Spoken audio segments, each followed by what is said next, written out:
ఇదిగోనండి, స్టవ్ వెలిగించి గిన్నె పెట్టా కదా, అందులో నీళ్ళు వేసాను కొద్దిగా. గుడ్లు వేస్తున్నానండి. తర్వాత కొద్దిగా ఉప్పు వేసాను. ఇదిగోండి, కోడిగుడ్లు కూర చేసుకుంటున్నాము మేము. గుడ్లు ఉడకబెట్టుకుని ఒలిసి పెట్టుకున్నాము. అందులోకి టమాటాలు, ఉల్లిపాయ ముక్కలు పేస్ట్ చేస్తాను, మిక్సీ పడతాను. అల్లం వెల్లుల్లి పేస్ట్ దంచి పెట్టుకున్నది, కారం, పసుపు, ఉల్లిపాయ ముక్కలు, పచ్చిమిరపకాయ ముక్కలు. వేడెక్కిపోయింది కదా, ఇప్పుడు కొద్దిగా పసుపు, సాల్టు, కారం వేసాను. గుడ్లు కదా, ఇప్పుడు గుడ్లు వేసేస్తున్నాను.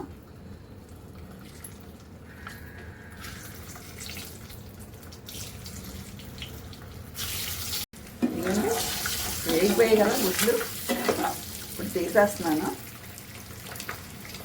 గుడ్లు తీస్తాం కదా, ఇప్పుడు ఉల్లిపాయ ముక్కలు, పచ్చిమిరపకాయ ముక్కలు వేసేస్తున్నాను. నేను ఒక పెద్ద ఉల్లిపాయ, ఒక పచ్చిమిరపకాయలు, ఒక 7 పచ్చిమిరపకాయలు కోసాను. ఉల్లిపాయ ముక్కలు, పచ్చిమిరపకాయ ముక్కలు ఎగిపోయాయి కదా, ఇప్పుడు దంచి పెట్టుకున్న అల్లం వెల్లుల్లి పేస్ట్ వేస్తున్నాను. మొత్తం మగ్గిపోయాయి కదా, ఇప్పుడు టమాటా, ఉల్లిపాయ మిక్సీ పట్టుకున్న ముద్ద వేసేస్తున్నాను పేస్ట్. ఇది మగ్గిపోయింది కదా, ఇప్పుడు నీళ్ళు వేస్తున్నాను సరిపడా. తర్వాత గుడ్లు వేసేస్తున్నాను.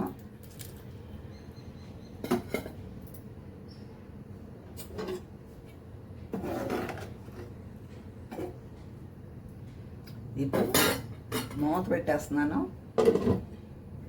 ఇదిగోండి, కొత్తిమీర వేసేస్తున్నాను. ఇదిగోండి, గుడ్లు కూర అయిపోయింది. మీకు నచ్చితే ఒక లైక్ కొట్టండి, సబ్స్క్రైబ్ చేసుకోండి.